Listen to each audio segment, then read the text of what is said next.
జగన్ 5 ఏళ్ల పాలనలో ఉత్తరాంధ్ర ప్రాజెక్టులు విధ్వంసానికి గురయ్యాయి. విజయనగరం కలెక్టరేట్లో జిల్లా ఎమ్మెల్యేలు అధికారులతో ఇరిగేషన్ ప్రాజెక్టులపై సమీక్ష నిర్వహించిన మంత్రి నిర్మల అనంతరం మీడియాతో మాట్లాడారు. వైసీపీ పాలనలో ఉత్తరాంధ్ర ప్రాజెక్టులు ఎంత విధ్వంసానికి గురయ్యాయో మనకు అందరికీ అర్థమవుతున్నటువంటి పరిస్థితి. మరి ఈరోజు ప్రత్యేకించి ఏదైతే తోటపల్లి ఏదైతే ఉందో, right and left canal modernization ఏదైతే ఉందో దానికి సంబంధించి గత తెలుగుదేశం అంటే 14-19లో ఆ రోజు 195 కోట్ల రూపాయలు మనం నిధులు ఇచ్చి 22% మనం పనులు చేస్తే, గత 5 సంవత్సరాల వైఎస్ఆర్సీపీ పనుల్లో ₹1 పనులు కూడా చేయనటువంటి పరిస్థితి. అంటే మన ప్రభుత్వానికి ఆ ప్రభుత్వానికి తోటపల్లిలోని ఇదే ఒక ఉదాహరణ. అదేవిధంగా ఏదైతే ఇప్పుడే చూసాం, ఏదైతే గజపతి నగరం బ్రాంచ్ ఏదైతే ఉందో ఇది కూడా 40% వరకు కూడా వర్క్ అయినటువంటి పరిస్థితి. మరి ఏదైతే ఇంకా రిమైనింగ్ 60% వర్క్ ఉంటే, మరి గత 5 సంవత్సరాల్లో బిల్లులు ఇవ్వకపోవడం వల్ల 5 సంవత్సరాల్లో పనులు చేయకపోవడంతో ఎవరైతే ఏజెన్సీలు ఉన్నారో మరి వాళ్ళు ప్రీ క్లోజర్ చేసుకునేటువంటి దుస్థితికి గత ప్రభుత్వం వచ్చినటువంటి పరిస్థితి. ఇది ఇంకా 211 కోట్ల రూపాయలు రిమైనింగ్ బ్యాలెన్స్ అవుతున్నారు.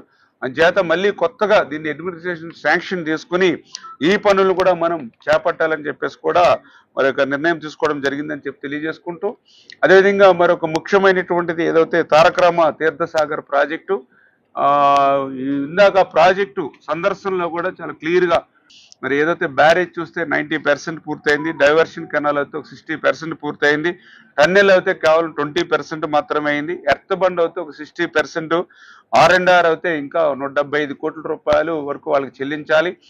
R&R ఏదైతే ఉందో అంటే ఆర్థిక పరిస్థితి దృష్ట్యా ఒక్కసారి ఇవ్వలేకపోయినా మరి అంచెలంచెలుగా R&Rని క్లియర్ చేసి తద్వారా ఆ ప్రాజెక్టుని మరి పూర్తి చేసి నిర్వాసితులకి ఎవ్వరికి ఒక్కరికి కూడా నష్టం లేకుండానే ఈ ప్రభుత్వం ప్రజాప్రభుత్వం ముందుకెళ్తుందనే విషయాన్ని కూడా తెలియజేసుకుంటున్నా. అదేవిధంగా ఏదైతే వట్టిగడ్డ రిజర్వాయర్ కి సంబంధించినటువంటి పనులు పూర్తి చేస్తే 16,000 ఎకరాలకు ఆయకట్టుకు నీరు అందుతుంది. ఎంత అన్యాయమో చూడండి.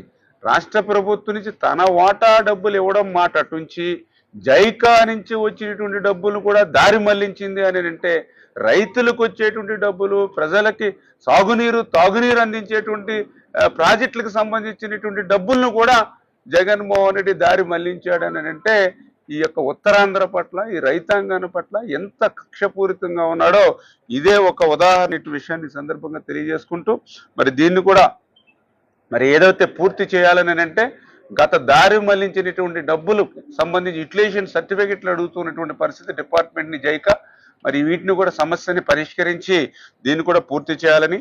అదేవిధంగా ఏదైతే జంజావతి రిజర్వాయర్ ఏదైతే ఉందో మరి ఇది కూడా కొద్దిగా ఇంటర్ స్టేట్ ప్రాబ్లం ఉంది, ఒరిస్సా స్టేట్. ఎందుకంటే ఈ ప్రాజెక్ట్ని మనం నిర్మాణం చేసుకుంటే ఆ ముంపు గురయ్యేటువంటి ప్రాంతం ఒరిస్సాలో ఉంది కాబట్టి కొంత స్టేట్ నుంచి ఏదైతే ప్రాబ్లం వస్తుంది మరి ముఖ్యమంత్రి గారి దృష్టికి కూడా తీసుకెళ్లి ఆ యొక్క రిజర్వాయర్కి సంబంధించినటువంటి ఏవైతే ముంపు ప్రాంతం ఏదైతే ఒరిస్సాలో ఉందో దాని మీద కూడా ఒక నివేదిక తయారు చేసుకుని అదొక ప్రజెంటేషన్ ముఖ్యమంత్రి గారు చేయాలని చెప్పేసి కూడా నిర్ణయం తీసుకున్నాం. అదేవిధంగా ఏదైతే మడ్డు వలస ఇది కూడా ఒక 80% వరకు పూర్తయింది, ఇంకా రిమైనింగ్ బ్యాలెన్స్ ఉంది. ఇట్లా ఈ విజయనగరం జిల్లాకు సంబంధించి ఏదైతే ఇంపార్టెంట్ ఇరిగేషన్ సంబంధించిన ప్రాజెక్ట్స్ ఏవైతే వాటన్నింటిని కూడా మేము రివ్యూ చేసాం. పోలవరం ప్రాజెక్టు 2027 డిసెంబర్కి పూర్తయినా ఈ లోపుగానే అక్కడ పురుషోత్తంపట్నం అదేవిధంగా పుష్కర 2 లిఫ్ట్ల నుంచి కూడా ఆ యొక్క లెఫ్ట్ కెనాల్ పూర్తి చేయడం ద్వారా 2025 జూన్కే ఉత్తరాంధ్రకు నీరు తీసుకురావాలనేటువంటి చంద్రబాబు నాయుడు గారి ప్రయత్నానికి అనుగుణంగా లక్ష్యంగా